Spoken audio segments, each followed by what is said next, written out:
나는 전능하신 아버지 하나님 천지의 창조주를 믿습니다.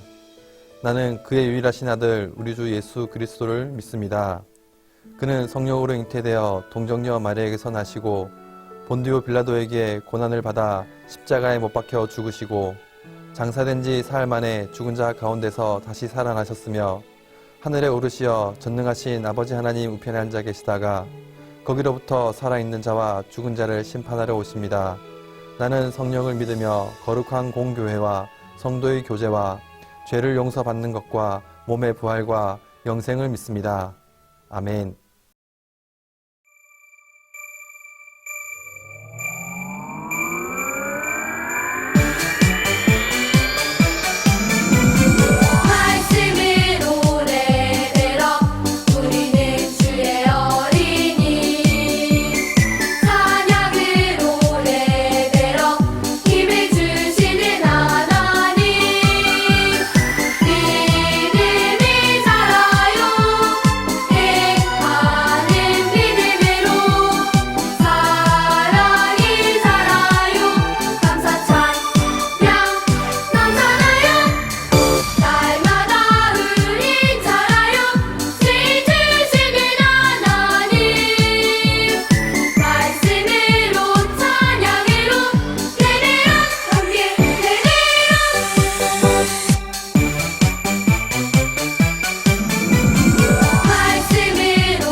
사랑이 많으신 하나님 아버지, 코로나 바이러스 사태로 인해서 비록 우리가 예배를 교회에서 드리지 못하지만 이렇게 영상으로나마 드릴 수 있도록 은혜를 베풀어 주시니 감사합니다.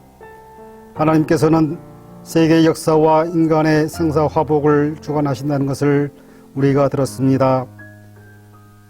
우리 인간들이 하나님께 죄를 범할 때는 이번 사태와 같은 전염병을 주시기도 하시고 큰 지진이나 쓰나미 그리고 화산 폭발 등을 통해서 우리가 지은 죄를 회개하고 하나님께 돌아오라고 말씀하시는데, 먼저 우리가 지은 죄를 회개하고 하나님의 구원을 기도하는 저희들이 되게 하여 주시옵소서. 부모님 말씀 불순종했던 것들, 하나님보다는 게임이나 텔레비전 등 세상의 즐거움을 더욱 즐거워했던 것들, 내 이웃을 내 몸같이 사랑하라는 하나님 말씀을 불순종했던 것들, 그리고 예배 시간에 예배를 정성껏 드리지 못했던 것들을 용서하여 주세요. 우리가 하나님을 향하여 두 손 들고 회개하고 나아갈 때에 우리의 죄를 용서해 주시고 이번 전염병도 그치게 해주시고 다시 친구들과 함께 모여 예배당에서 찬양하고 예배 드릴 수 있도록 해 주시옵소서. 이번 사태를 통하여 앞으로는 우리가 죄를 멀리하며 예수님을 닮아가는 저희들이 되게 인도하여 주시옵소서. 오늘 말씀을 전하시는 전도사님의 설교의 귀를 기울여서 우리 모두에게 전하시는 하나님의 뜻을 깨닫는 이 시간이 되게 하여 주시옵소서. 우리를 사랑하셔서 독생자 예수님을 우리 죄를 짊어지시고 십자가에 못 박혀 죽게 하심으로써 우리를 죄에서 해방하여 주신 하나님께 감사드리며 다시 만날 때까지 친구들과 선생님들을 건강하게 지켜주시옵소서. 이 모든 것 우리 주 예수 그리스도 이름으로 간절히 기도드립니다. 아멘.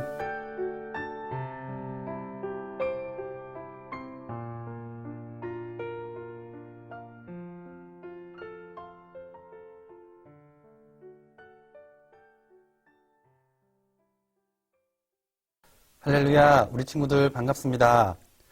우리 친구들 한 주간 동안 잘 지냈나요? 우리가 지금은 코로나19로 인해 함께 예배드리지는 못하지만 건강한 모습으로 함께 다시 만나서 예배드릴 수 있는 날을 소망합니다. 다 같이 오늘 말씀을 보도록 하겠습니다. 오늘 말씀은 마태복음 26장 26절에서 29절까지 말씀입니다. 식사 때 예수님께서는 빵을 들어 감사기도 드리시고 그것을 떼어 제자들에게 주시며 말씀하셨습니다. 받아 먹어라. 이것은 내 몸이다.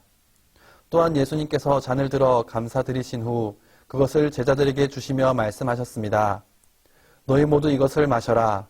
이것은 죄를 용서하기 위하여 많은 사람들을 위해 붓는 나의 피, 곧 언약의 피이다. 내가 너희에게 말한다. 내가 아버지의 나라에서 너희와 함께 새롭게 마시는 그날까지 지금부터는 포도 열매로 빚은 것을 마시지 않을 것이다. 아멘. 우리 친구들, 기념이라는 단어의 뜻을 알고 있나요? 기념이란 어떤 뜻깊은 일이나 훌륭한 인물 등을 오랫도록 잊지 않고 마음에 꼭 간직하는 것을 말해요. 우리도 특별한 일이나 뜻깊은 일을 오랫도록 기억하며 기념하는 일이 있는데 오늘 말씀에서도 우리가 기념해야 할 뜻깊은 일이 나와요. 예수님과 제자들은 유월절을 지키기 위해 한자리에 모였어요. 유월절은 이스라엘 백성들이 애굽의 포로로 잡혀 있었을 때 하나님께서 이스라엘 백성들을 죽음에서 지키시고 애굽의 노예에서 해방시켜 주시는 것을 기념하는 절기예요. 유월이란 넘어가다 또는 무엇을 뛰어넘다라는 뜻이에요. 하나님께서는 이스라엘 백성들이 애굽에서 나오기 전 10가지 재앙을 내리시고 이스라엘 백성들을 구하시는데 이때 마지막 재앙이 애굽에서 태어난 사람과 동물의 첫째 아들이 죽는 재앙이었어요. 그러나 하나님께서는 이스라엘 백성에게 어린 양의 피를 문설주에 바르게 하셨는데 그 피가 있는 곳은 죽음이 넘어갈 것이라고 말씀하셨어요. 이스라엘 백성들은 죽음이 자신들을 넘어간 것을 기념하며 유월절을 지켰어요. 그렇기 때문에 유월절은 이스라엘 백성이 죽음으로부터 구원과 억압으로부터 자유를 기억하며 하나님께서 그들을 구원하신 분임을 고백하는 절기이기도 해요. 이렇게 중요한 유월절에 예수님은 제자들과 함께 모이셨어요. 예수님은 제자들과 함께 마지막 만찬을 시작하셨어요. 예수님께서는 떡을 가져다가 축복하시고 떼어 제자들에게 주시며 받아 먹어라, 이것은 내 몸이다 라고 말씀하셨어요. 내 몸이란 사람들의 죄를 깨끗하게 하기 위해 찔리시고 고통당하신 예수님의 몸을 말해요. 그 다음에 예수님은 잔을 가지고 감사기도 드리신 후에 너희가 다 이것을 마시라. 이것은 죄사함을 위하여 흘린 바 나의 피 곧 언약의 피라 말씀하셨어요. 다시 말해 이것은 우리의 죄를 용서하기 위해, 많은 사람들의 죄를 용서하기 위해 붓는 예수님의 피라는 것이에요. 구약시대에 제사를 드릴 때는 동물을 죽여 그 피로 제사를 드리고 죄사함을 받았어요. 그러나 이제는 예수님께서 십자가의 죽으심으로 흘리신 피가 새로운 언약이 되었어요. 더 이상 희생의 제물이 필요 없고 예수님을 통해서 구원을 받을 수 있게 되었다는 것이에요. 또 예수님께서는 제자들에게 내가 아버지의 나라에서 너희와 함께 새롭게 마시는 그날까지 지금부터는 포도 열매로 빚은 것을 마시지 않을 것이라고 말씀하셨어요. 이날은 예수님께서 제자들과 함께 하신 마지막 유월절이 되었어요. 그리고 이후로 우리는 유월절이 아닌 성찬식을 지키며 예수님을 기념하게 되었어요. 예수님께서는 십자가에 달리시기 전 제자들과 마지막 유월절을 지키시며 마지막 만찬을 나누셨어요. 제자들은 예수님께서 시키신 대로 유월절을 준비했어요. 그리고 떡을 함께 나누며 생명을 의미하는 예수님의 몸을 기념했어요. 그리고 잔을 나누면서 우리의 죄를 사하기 위해 십자가에서 흘리신 예수님의 보혈을 기념했어요. 우리는 성찬식을 통해 예수님을 기념할 수 있어요. 예수님께서 십자가를 지셔서 우리는 구원을 받고 은혜를 입었어요. 성찬식은 우리를 향한 예수님의 사랑과 은혜를 기억하는 시간이에요. 우리를 위해 내어주신 몸과 흘리신 보혈을 늘 기억하며 그 사랑과 은혜를 고백하기를 소망합니다. 그리고 우리를 향한 예수님의 사랑과 은혜를 나누며 살아갈 수 있는 우리 친구들이 되기를 소망합니다. 다 같이 기도드리시겠습니다. 참 사랑이시며 우리의 생명이 되어주신 감사하신 하나님 아버지, 예수님은 우리를 위해 죽음도 마다하지 않고 십자가를 지셨습니다. 주님이 주신 그 사랑을, 주님이 주신 그 은혜를 우리가 기억하며 주님이 주신 그 몸과 흘리신 그 보혈을 기억하며 살아갈 수 있는 우리 친구들 될 수 있도록 인도하여 주시옵소서. 이 모든 말씀 우리를 구원하여 주신 예수 그리스도의 이름으로 기도드립니다. 아멘. 하늘에 계신 우리 아버지, 아버지의 이름을 거룩하게 하시며 아버지의 나라가 오게 하시며 아버지의 뜻이 하늘에서와 같이 땅에서도 이루어지게 하소서. 오늘 우리에게 일용할 양식을 주시고 우리가 우리에게 잘못한 사람을 용서하여 준 것 같이 우리 죄를 용서하여 주시고 우리를 시험에 빠지지 않게 하시고 악에서 구하소서. 나라와 권능과 영광이 영원히 아버지의 것입니다. 아멘.